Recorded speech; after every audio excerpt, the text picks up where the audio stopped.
Bonsoir tout le monde, ou bonjour, en fonction de si vous regardez cette vidéo juste après le match ou le lendemain. On se retrouve sur la chaîne YouTube du Journal du Real pour parler de la rencontre et de la victoire du Real Madrid contre la Real Sociedad à domicile pour la cinquième journée de la Liga. Comment ça va, Pablo? Ça va, je suis fatigué, je veux qu'on fasse la vidéo le plus vite possible. Il veut Donc, expédier ça. C'est la mais première ouais, non, mi-temps sinon du ça Real Madrid, va, t'es content. fatigué? En fait, la première mi-temps, elle m'a exaspéré surtout.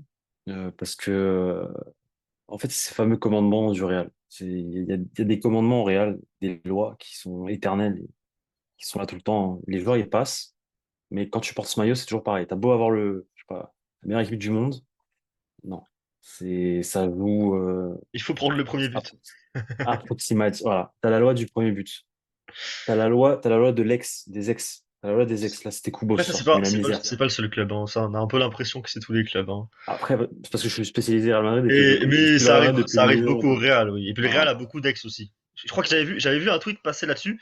Ils ont un Gros joueur qui est au moins souci. passé par la formation dans chaque club de Liga, si je dis pas de bêtises. Exactement, exactement. Ensuite, t'as la Ex- loi, t'as le commandement du une mi-temps sur deux. Si tu remarqueras au Real Madrid, une mi-temps, ils font de la merde, et une autre mi-temps, ils se réveillent, C'est plus c'est un d'intensité, match plus dans la lignée d'engagement. de ce qu'on voit depuis le début de saison, pour le coup. Totalement. En fait, c'est dans la ligne du Real Madrid. Je viens de te dire, Et si tu c'est fais un répéter. match, voilà, c'est une première mi-temps catastrophique. Fran Garcia met pas un pied devant l'autre. Deuxième mi-temps, il sort deux passes décisives. On a l'impression que c'est Roberto Carlos. Tu vois, genre, on en parle en privé. On va se demander, ouais, mais là, il est en train de faire une de Zola. Et en fait, non, il se transforme en Roberto Carlos en deuxième mi-temps. Enfin, voilà, c'est le Real Madrid. Je peux pas t'expliquer. Moi, moi, personnellement, ça me fait kiffer. Oh. Point de vue tactique du jeu, c'est un jeu rigide, pas très hybride. C'était Ça un ressemble bien à 4-3-3. Ancelotti aussi, hein. Ça ressemble bien à Voilà. Ancelotti aussi, ce qu'on C'était voit. un 4-3-3 sur le papier, mais avec ballon et sans ballon aussi. C'était un 4-2-3-1. Valverde, il prenait le couloir droit. Rodrigo, il a joué à gauche. Rosselló en pointe. Bellingham en 10. Et tu avais un double pivot Kroos, Tchouaméni. Kroos, Tchouaméni en double pivot. Catastrophique. Ouais, on veut plus jamais voir ça. Quatre. On veut plus Non, jamais voir ça. en fait, le double pivot, s'il y a double pivot, il faut que ce soit Camavinga. Camavinga, Tchouaméni. Bah, tu peux pas mettre Tony Kroos dans le double pivot. Il a 33 ans, on le sait depuis. Ça fait au moins 6 ans qu'on sait que Tony Kroos dans le double pivot, c'est pas possible. Et Tchouaméni n'a pas su compenser non plus. Parce qu'on avait déjà vu Tchouaméni C'est- compenser pour c'est- les errements de Kroos et faire un bon match. Et Tchouaméni n'a pas compensé non plus. Et le Real a du coup été en grande Mais difficulté pourquoi? en première mi-temps. Pourquoi? Parce qu'on le disait en prévia. En face, c'était la Real Sociedad, une équipe qui joue au ballon, qui a des joueurs, Et encore, des individualités. le Real a de la Voilà. chance, c'est qu'ils ont joué contre une équipe qui était presque à 10. Oyarzabal n'a rien fait de la Totalement. rencontre. Et Totalement. d'ailleurs, son début de saison est vraiment très mauvais, ce joueur. Et le Real a eu de la chance. Parce que là, tu mets un Oyarzabal, comme on a déjà pu le voir face au Real Madrid, comme on a déjà pu le voir en Liga, qui peut être un d'excellents joueurs. Ça aurait pu faire très très mal. Kubo a semblé un peu esselé, surtout en deuxième mi-temps. En deuxième mi-temps, il était complètement esselé. En première, il y a eu Barrenetxia qui a quand même eu des courses très intéressantes et qui marque le but, bien sûr, aussi du Voilà. 1-0. Mais le Real a quand même souffert en première mi-temps, a su finalement rentrer au vestiaire avec un seul but de retard, ce qui est finalement plutôt logique, parce que le Real peut en marquer un aussi, on peut le dire. Ils en marquent un d'ailleurs hors jeu en première mi-temps, et le Real peut en marquer un. Le match était très ouvert en première mi-temps. En deuxième mi-temps, Et un poteau de Rosselló c'est sur le assez débordement de Carvajal. la barre de La barre, pardon. Rodrigo et La barre. le retourner juste après de Rodrigo raté. Il y a le but hors jeu. Il doit y avoir encore une autre action de Bellingham, si je dis pas de bêtises aussi. Et en deuxième mi-temps, par contre, la Real Sociedad a disparu. C'est Je assez pense bizarre. ils ont été, non, mais il y a eu des réglages faits Alors, bien sûr, à le la Real Madrid mi-temps. a changé de visage, mais la Real Sociedad a quand même Ils ont serré au marquage sur arrêté. On Kubo. dirait qu'ils ont arrêté de faire ce qui Et marchait en première mi-temps. En après, fait. il y a eu quand même un quart d'heure où ils ont eu du ballon à un partout et ils auraient pu, avec le réalisme de la première mi-temps, ils auraient pu faire quelque chose. Mais en fait, ça se fait, ils n'avaient plus de jus. Kubo, il était serré au marquage. Franck Garcia le tenait cette fois-ci. Il y a eu des réglages de fait à la mi-temps, ça se sent. L'intensité n'est pas la même, l'engagement n'était pas le même. Les joueurs, voilà, ils étaient un petit peu plus transcendés. En plus, il y a ce but de Valverde qui arrive tôt, donc ça fait du bien au moral. Ça leur donne envie de tenir le un partout quand la Real Sociedad a le ballon. Par contre, tactiquement, la Real Sociedad, pour sortir le ballon, c'est incroyable. Ah, c'est C'est des incroyable. très, Ça joue sorties de balle très proprement. travaillées. C'est un 4-2-4 avec une ligne de 4 devant. T'as Kubo, Barrenechea à gauche et t'as Oyarzabal et Bryce Mendez. En fait, c'est des milieux de terrain, mais ils jouent attaquant. Et franchement, balle au pied, c'est incroyable. La sortie de, enfin, Mikel Merino, le travail qu'il fait au milieu de terrain, il est incroyable. Non, franchement, c'est une belle équipe. Et, euh, et tu disais, voilà, deuxième mi-temps, Ils ont je pense disparu. que Ouais. c'est plus le Real, en fait, qui a aussi un Il y a eu, peu accéléré, tu vois. Alors, il y a eu une sorte de maîtrise en fait. Le Real a passé un peu la seconde et il y a eu une sorte de maîtrise. Bravo à Carlo Ancelotti. On n'était pas content, je pense, toi comme moi, on en avait parlé d'ailleurs, de voir plutôt Camavinga que Kroos sur ce match. Et on avait raison sur le fait que Kroos n'a pas apporté finalement grand chose, surtout en première mi-temps. En deuxième, le Real a plus le ballon, a plus un peu la maîtrise du jeu. C'était un petit peu mieux. Mais par contre, les changements d'Ancelotti, il est resté sur son idée de changement malgré le deuxième but, puisque Rosselló sort juste après avoir marqué, ce qui est assez rare exact, d'ailleurs. Et exact. très très bonne idée de la part d'Ancelotti d'être resté sur ces changements parce que le Real a vraiment maîtrisé ces 30 dernières minutes. Il n'y a pas eu de panique, il n'y a pas eu de peur. On n'a vraiment pas dit ah le 2-2 arrive. Il y a une reprise de Cho, vite fait. Ouais, il y a Bellingham qui peut Euh, mettre le 3-1 aussi. et il y a Bellingham qui peut mettre. Ouais, Mais il y ça, a vraiment une ça fin de aussi, match. Il y avait une fin de match qui était beaucoup moins inquiétante, stressante que ce qu'on a déjà pu voir. faut en parler des gardiens qui viennent au Bernabéu qui sortent le match de leur vie aussi. Entre David Soria et Remiro ce soir, c'est incroyable. Enfin, les mecs, Remiro, il te sort je sais pas combien d'argent par mi-temps. Enfin, voilà, et de Sacré l'autre parade hein, côté, sur la voilà, tête de Bellingham. et de l'autre côté au Camp Nou, ça se prend 5 buts. Et ça joue pas. Ah, Et quand ça va venir au Bernabéu, ça va viser le 0-0. Bref. on va voir ce que ça va donner. Le Betis a déjà fait 2-0-0 sur les deux dernières saisons en plus contre le Real Madrid. Donc bon, Ah, ça, c'est bref. un oiseau de mauvais augure. Et on verra ce que fait la Real Sociedad au Camp Nou aussi. Ils vont s'en prendre 4. S'ils n'ont On pas. verra aussi. On verra si ce sera la Real Sociedad de la première mi-temps ou de la deuxième mi-temps qui se pointera au Camp Nou également. De ton côté, c'est qui ton homme du match? Parce que Fran Garcia. je trouvais ça assez difficile à décerner aujourd'hui en vrai. Fran Garcia. Parce qu'il est doublement décisif. Bah, tout simplement, il fait une première mi-temps catastrophique. Je te dis, il ne mettait pas un pied devant l'autre. Tu avais l'impression qu'il prenait. En fait, c'est comme s'il avait un élan de confiance, il accélérait sur son couloir. Et je sais pas, il y avait un bug, il revenait en arrière et il perdait le ballon. Il y a Non, eu il y avait un. une phase de jeu où il rate un contrôle aussi. Je crois que c'est une transversale de Valverde. Il est au niveau de la ligne de touche. Il rate son contrôle, il tombe par terre. Enfin bref, rien n'allait en première mi-temps. Et deuxième mi-temps, il sort, je te dis, Roberto Carlos. Il est Encore passé de Odriozola à Roberto Carlos en une mi-temps. un autre bon choix de Carlo Ancelotti, c'est de l'avoir laissé. Moi, je préconisais potentiellement, j'ai fait un tweet, je crois, dessus, justement, que le sortir à la mi-temps pouvait apporter, puisque sa première mi-temps, il était encore une fois avec le poids du maillot, qui a l'air de peser très lourd sur ses épaules. On dirait qu'il a les genoux qui tremblent quand il reçoit un ballon dans les pieds. Là, par contre, ce qui s'est passé au tout début de deuxième mi-temps, une passe en retrait simple pour Valverde, mais c'est une passe décisive. Et on sent que ça l'a libéré. Le centre ensuite pour Rosselló, là, je pense, le libère totalement. Magnifique. Mm. Ça peut totalement lancer le joueur, lancer sa saison. On On sait espère.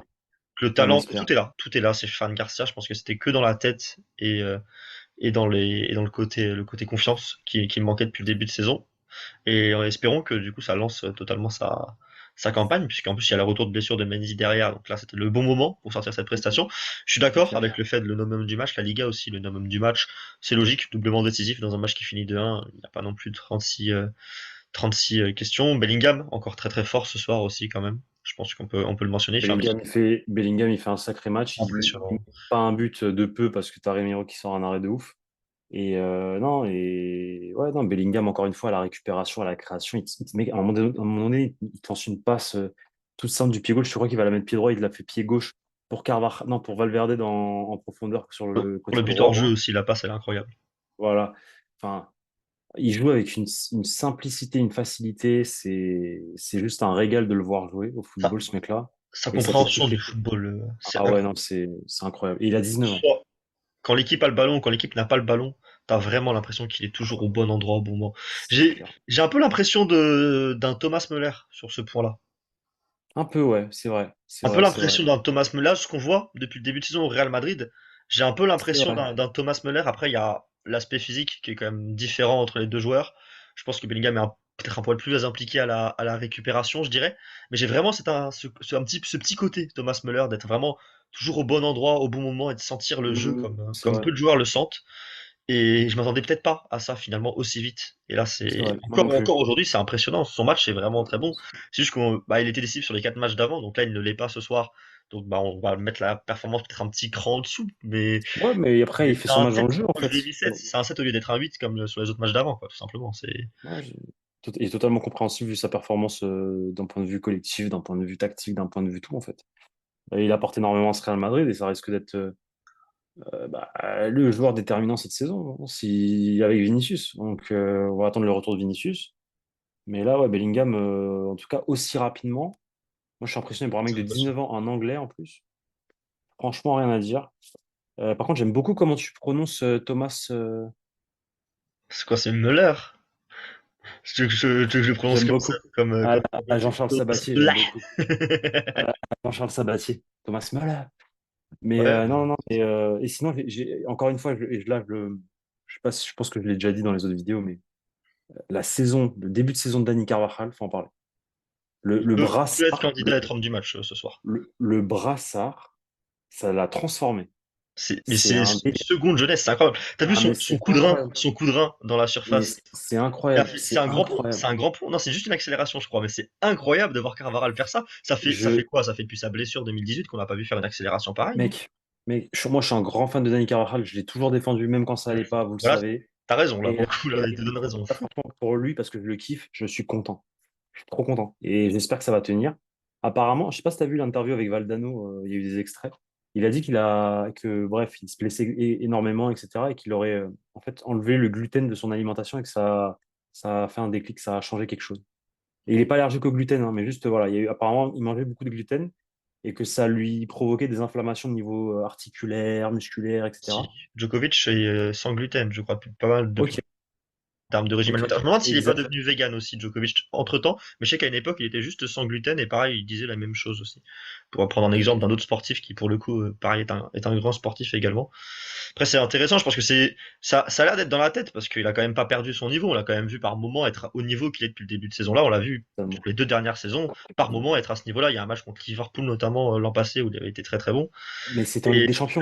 il l'a en lui, mais par contre là on dirait qu'il y a eu un déclic et qu'il l'a en lui à chaque match. Et même dans des petits matchs de Liga où on l'avait vu justement être en Voilà. difficulté, là C'est- là on a un là, on est- Carvaral 5 étoiles, on a Ah, vraiment un Carvaral. Depuis le début de saison, il n'y a pas un mauvais totalement. match. Il y a pas un mauvais match. Je Totalement. pense que j'ai dû lui mettre 6 ou 7 à chaque match, tout simplement, Logique. et ça Logique. témoigne c'est vraiment devenu l'homme de confiance défensivement avec Alaba de cette équipe. On va voir si Garcia peut le devenir. Rudiger, j'ai eu du mal avec son match aujourd'hui. C'est toujours, Moi, j'ai peur. tu Moi, regardes quand il touche le ballon, j'ai peur, hein. et au-delà de ça, défensivement, tu regardes le but, c'est dans un intervalle entre Carvajal et Et Rudiger. lui, exact. Et ensuite, il y a une Exact. autre occasion de Barrenetxea aussi, je crois que c'est un nouveau Barrenetxea, pareil, exactement dans le même intervalle. Et bah, j'ai pas l'impression qu'il a appris sur ce match-là. Il fait deux trois erreurs en tout début de rencontre, il laisse de l'espace et tout. Il ne monte pas sur le joueur. Et ensuite, j'ai l'impression qu'il n'a pas appris de ces erreurs-là sur la première mi-temps. La deuxième est plus solide, mais parce que toute l'équipe est solide. Alaba aussi a été très bon à côté. Fran Garcia s'est mis à comprendre comment museler un petit peu Kubo, donc ça a quand même beaucoup aidé De aussi et beaucoup caché finalement les errements de Rudiger, mais j'ai eu un peu de mal avec sa performance ce soir. toute manière, Rudiger, hein, moi, j'ai toujours dit, pour moi, c'est un défenseur pour ligne de 3. C'est sa meilleure version, c'est à Chelsea. Et c'est parce que justement, il y avait c'était une ligne de 3, donc il y avait deux défenseurs avec lui et que bah, ça couvrait un peu toutes ces lacunes qu'il peut avoir. Et quand il y a deux défenseurs, bah, c'est beaucoup plus visible. Et c'est un mec qui est bon, qui est dur sur l'homme, bon au marquage En avançant extérieur, aussi. C'est un mec qui défend en avançant. On en sent avançant. qu'il a un petit manque de liberté finalement. Mais Il a pas il le. a toujours besoin d'un libéro derrière, en gros, d'un mec qui couvre derrière sa dinguerie, tu vois, s'il fait une dinguerie. En fait, Et c'est ça. il a besoin d'une liberté peut-être un peu plus importante. Et du coup, il a un peu du mal à jauger quand prendre la liberté et quand pas la prendre. Alaba, lui, le fait très bien. Militant aussi le fait très bien aux côtés d'Alaba. Et il sait quand il faut aller dans l'impact, monter de 30 mètres et tout ça.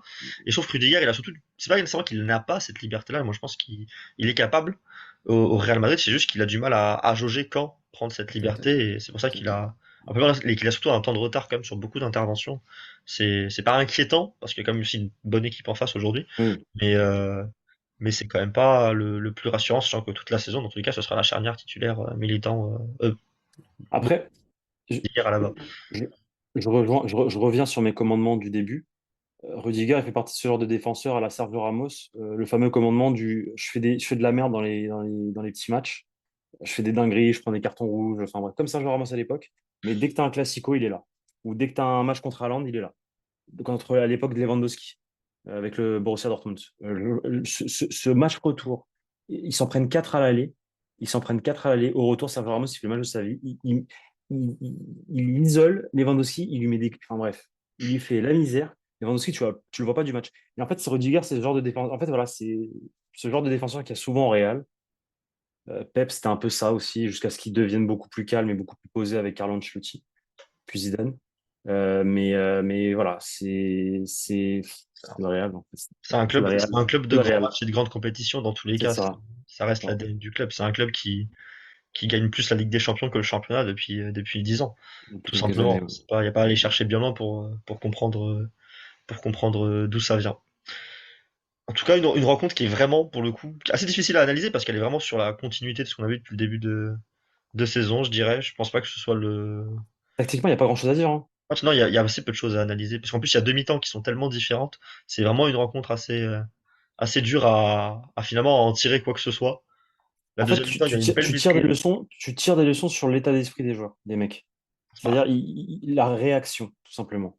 C'est une réaction. À chaque fois, c'est des réactions et ils réagissent bien. Ils réagissent bien. Et c'est un peu relou, justement, de devoir encaisser et ensuite réagir. C'est une équipe comme ça. Et là, pour le moment, ça fait 5 victoires sur 5. Bon, ça tient. Hein.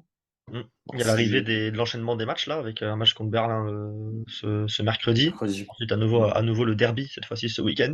On va avoir des premières réponses aussi sur la capacité de ce groupe à enchaîner les matchs. On sait que l'effectif n'est pas profond.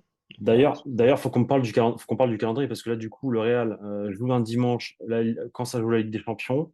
Ensuite, ça joue le mercredi et ensuite, ça joue le samedi au lieu de jouer le dimanche.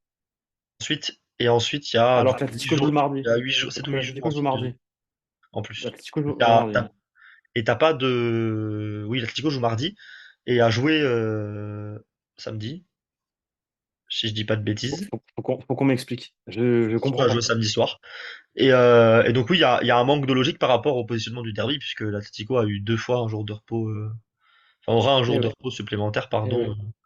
au jour du derby. Surtout que le derby aurait pu être le dimanche, surtout. Le fait qu'ils aient un Bah, jour supplémentaire, pourquoi pas. la Derby semaine soit le prochaine, il y a dimanche, quoi? mercredi. Il y a Il y a quoi? rien, justement, il y a Il y pas a de rien. Ligue des Champions. Il y a pas de Liga?